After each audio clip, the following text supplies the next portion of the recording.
In a small town nestled between rolling hills, there was an old house that everyone called the Winding House.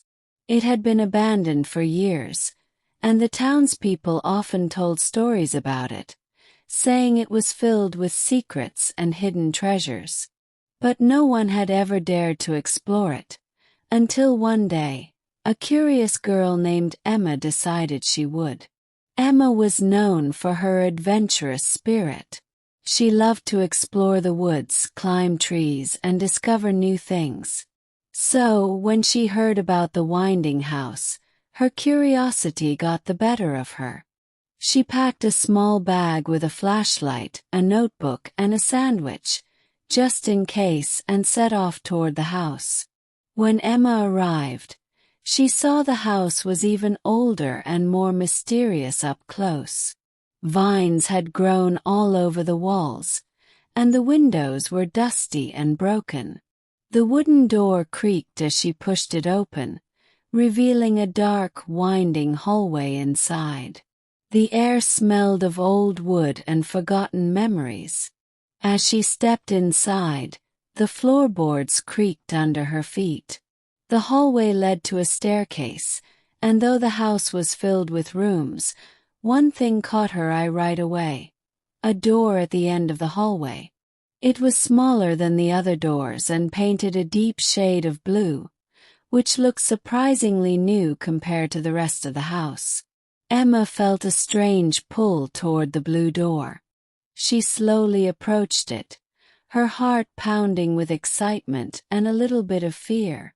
When she reached out to touch the doorknob, it felt cool and smooth, as if it had been waiting for her. With a deep breath, Emma turned the knob and opened the door. To her surprise, instead of leading to another dusty room, the door opened into a bright, sunlit garden. It was the most beautiful place she had ever seen. The garden was filled with flowers of every color, and there was a gentle breeze that made them sway as if they were dancing.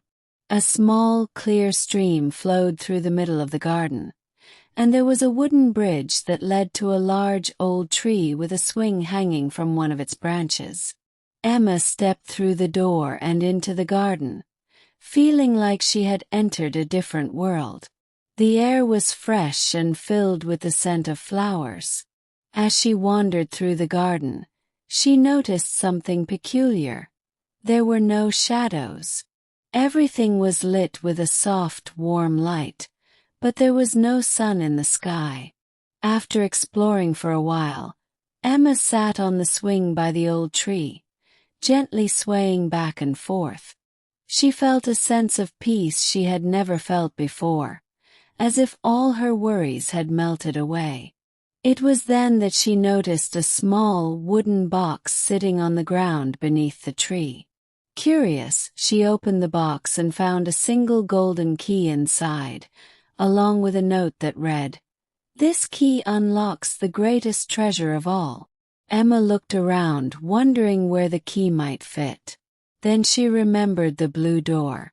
Rushing back to the door, Emma tried the key in the lock on the outside of the door. Fit perfectly. As she turned the key, the door opened again, but this time instead of the hallway, she saw her own house. Everything was just as she had left it, but now it felt different, brighter, more vibrant. Emma realized that the greatest treasure wasn't gold or jewels, but the feeling of wonder and adventure that she had experienced in the garden. From that day on, she knew that the world was full of hidden doors, each leading to a new adventure, and she couldn't wait to find them all.